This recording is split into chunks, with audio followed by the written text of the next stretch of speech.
Welcome back, ladies and gentlemen, to another BTNeanderthal video. Today we're going to be covering the Freezing Arrow Amazon that is on max roll. This guide I wrote myself, and there'll be a link for it in the description below.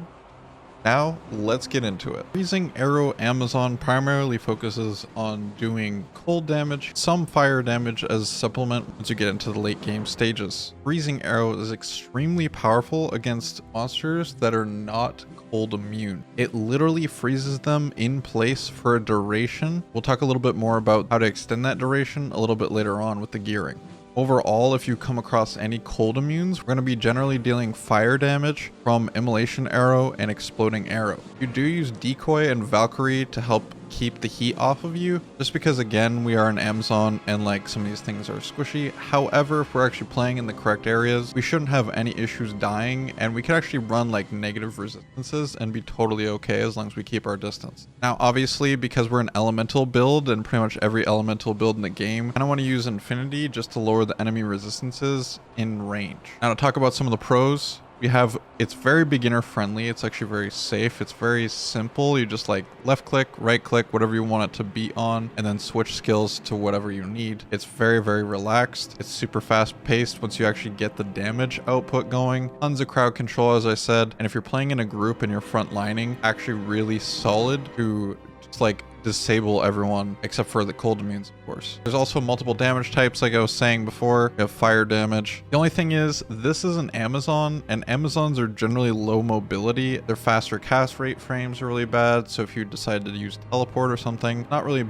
meant to move super quickly. You can stack faster run walk if you wanted to do that, but when I say low mobility, I'm generally talking about the lack of teleport speed that is allowed and generally recommended for a build like this. Gear can be like difficult to get in the end game. However, in the early game, you can actually stack a ton of things, and we'll, again, like I said, get into that a little bit later. It's very mana dependent. Back before D2R came out, the mana dependency was actually a lot more, but it's definitely decreased over the time. So it's a little bit better, but it's still very mana heavy. Something that you really want to pay attention to, and I have it here on this point, bad in open, low dense areas. You really want the density to be close and to be clustered. So you want a lot of it. The more you have, the more damage you're going to do, because the Freezing Arrow penetrates through monsters, and every time it hits a monster and penetrates, there's like a AoE damage that 1 freezes them and 2 deals damage. So if things are close and clustered together, you're going to get a lot of freeze procs and do a lot of damage. Jump into the skills now. We have the 1-point wonders we're going to be using is Pierce, Dodge, Avoid, Evade, and Decoy. We're also going to use Valkyrie, and these are the 1-point wonders. The thing is, with the Pierce, you want to make sure that whatever you're wearing, you always have 100% Pierce. So if you're wearing a Razor Tail with 33% Pierce, you want to make sure that it's 67% chance to Pierce. Now, of course, this is the Freezing Arrow Amazon, or kind of like an Elementalzon. Frost Maiden is what some people call it. So we use Freezing Arrow first. That's the primary skill to max out. Max these out in the following order: Ice Arrow, Cold Arrow, Immolation Arrow, and Exploding Arrow. So these things, you also have the option to go Valkyrie instead. If you don't want to go Immolation Arrow or Exploding Arrow for some reason, you could have a little bit more of a tank on the front lines. However, you are going to run into some issues with cold immunes and not being able to take them down very easily. Now, just really quickly to just describe this to you, all the skills for the Amazon are based on increased attack speed. However, Decoy and Valkyrie are based on your FCR, or faster cast rate. It does mean that you won't be able to spam it very often or very quickly as some other builds might be able to do, because again, the faster cast rate frames on the Zon are very bad. As far as the attributes go, put enough strength and dex into your character to be able to wear all of your gear. The rest of it goes into vitality, and then in the early stages, maybe you don't have all of your gear, you could put some energy points in. Going into gear options really quickly, I'm not going to go through the whole thing because there's a lot of it, but I want to point out a couple things for items. In the late game, you can go with Ice or Mist. Ice does do more DPS,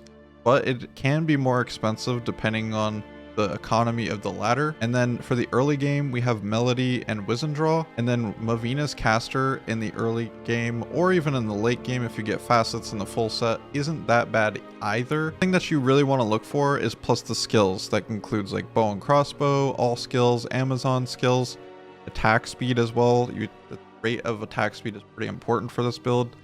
And then in addition to that, we have piercing attack and cold skill damage, enemy cold resistance, pierce. All that stuff is very good.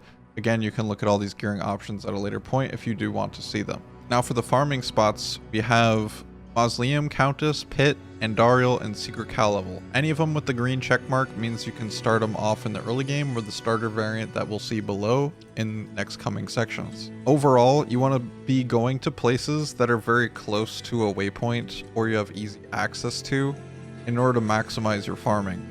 Of course, you want to be focusing on areas that do not have a lot of cold immunes. Secret Cal level is really the best place for her in Act 1. This is very, very strong here.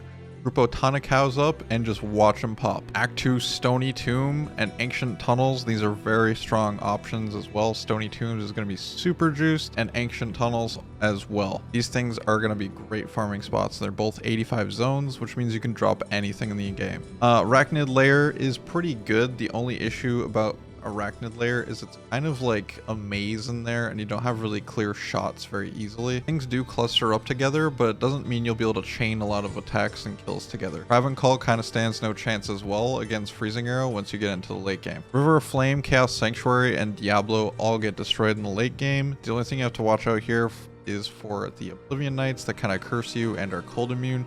You're going to be dealing with those with like Immolation Arrow and Exploding Arrow, or your Mercenary, Valkyrie, whatever it might be, or hire a friend to go in and take those out for you. Other than that, everything else gets absolutely annihilated. In Act 5, we have Pindleskin, Nilithak, Worldstone, and Bale. Pindleskin basically just freezes in place, and they're in a perfect position because as long as he's not cold immune, everything's stuck there pretty much and takes a ton of damage because they're all clustered up perfectly like I was talking about earlier in the guide. Nilithak's actually pretty decent because with Freezing Arrow, if anything is frozen and then it dies from your Freezing Arrow, it turns into ice cubes, which means Nilithak can't use Corpse Explosion on it. In addition to that, you can't actually kill Nilithak's minions, but they do keep proccing the Freezing Arrow, which means Nilithak keeps getting hit several times over again and again and again with those freezing arrows, as long as he's not cold immune as well. Then the Worldstone Keep can have really good density. Same thing with Bale and Bale Waves.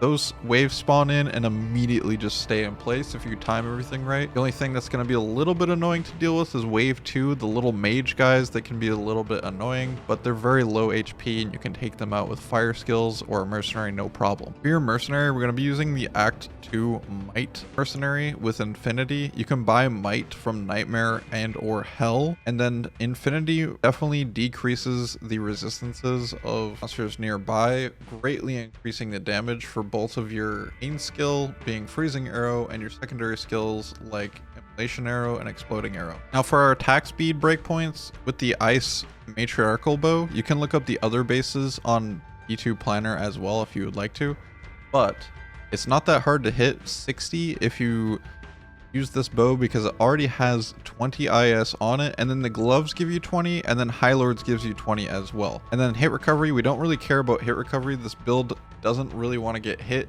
and we really won't get hit as long as we're playing well with Freezing Arrow. I mentioned hardcore briefly.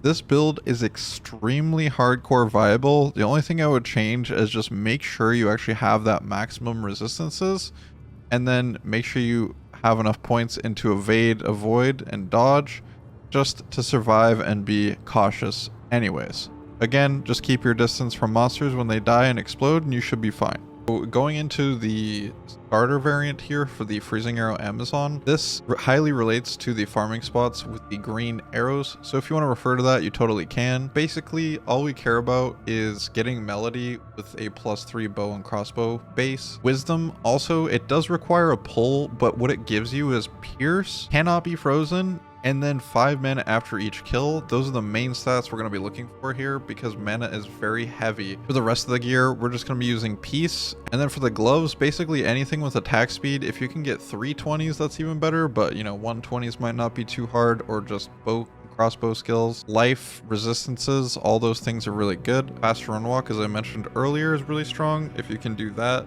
Resistances, all that stuff's pretty good. But again, you're going to want to keep a distance from the monsters, so resistances aren't that important as long as you keep your distance. And then your mercenary, we use that offensive Might aura And early game insight can actually help alleviate some issues with your mana. Using smoke and just some helmets that you find is a very good idea to keep him alive a little bit better and a little bit longer. However, the freezing arrow shots are actually pretty effective at keeping him alive. Now for the starter variant skills, we pretty much have the same thing as what we had before. The only thing that changes is that we don't really care about the exploding arrow, immolation arrow stuff that much. We just want to max out the freezing arrow first, the ice arrow, and the cold arrow. Sometimes what we'll have to do is actually put more points into pierce in order to actually allow us to be able to pierce at 100% when we're using wisdom. Now here's the standard setup to maximize your damage and your farming clear speed. We're going to be using ice matriarchal bow, and yeah, it might not have as much plus to skills in this scenario, but we have plenty of plus to skills elsewhere. In addition to that, we have pierce and cold skill damage, which greatly out DPS other bows. We're going to be using crafted 220 gloves with knockback if you want to use that. You could also use 320s as I mentioned before, or these types of gloves are pretty insane if you can get your hands on them. Stone and Jordan really helps with mana, and plus the skills gives you damage. We're going to be using Night Wings with a facet in it, giving you 2 skills, tons of cold damage. Something really important to note is that every single source that you have that says plus X to X cold damage or plus X cold damage, that will increase your duration greatly for every single thing. So if you have a charm that says 1 to 2 cold damage, use that. It'll increase the duration that monsters are frozen, and it'll ease your quality of life and make the battlefield much safer. Now we use Chains of Honor on this. You don't have to go Chains of Honor. You could go Enigma if you wanted to for the fast run walk and the teleport. The only thing is that, again, the frames for teleporting is not super great. High Lords, of course, because I said getting 60 IES is very important here. Razor Tail to help with a 100% chance to pierce. Ravenfrost so we cannot be frozen. Silk Weaves to help. This thing in my book is essential to keep your sustain going. On swap, we're going to be using CTA and Lidless actually instead of a Spirit Monarch. Reason for the Lidless is because way less strength, about 100 less strength. Of course, we're going to be using Bow and Crossbow Skillers and Annie and a Hellfire Torch. Pretty standard stuff here. And then you can choose to go with Lifers with all res if you want to tank up a little bit more, or you can just go Magic Find and all res, or you could go with Faster Run Walk. For the Mercenary endgame gear, we're going to be using Endariel's Visage, Fortitude, and Infinity for the reasons I explained earlier, and for more survivability and damage. Now moving on to the Mavina's setup. Basically, as I was saying earlier, we're going to be using a facet in pretty much everything to increase our DPS, and this build is much better at actually doing the dual element damage than the pure ice setup. I will say that this build is a quite tanky setup for freezing arrow, but I don't think it's necessary at all. So if you happen to have the set pieces, you can give it a go. Now for a quick summary, you want to put enough points into strength and dexterity to wear your gear, and then the remaining points vitality. Make sure you keep your distance between monsters because, again, this is a squishy build for the most part. When things die with like Frost Nova or Lightning, things like that, you want to watch out for that because it could get you. Make sure you stack up your Pierce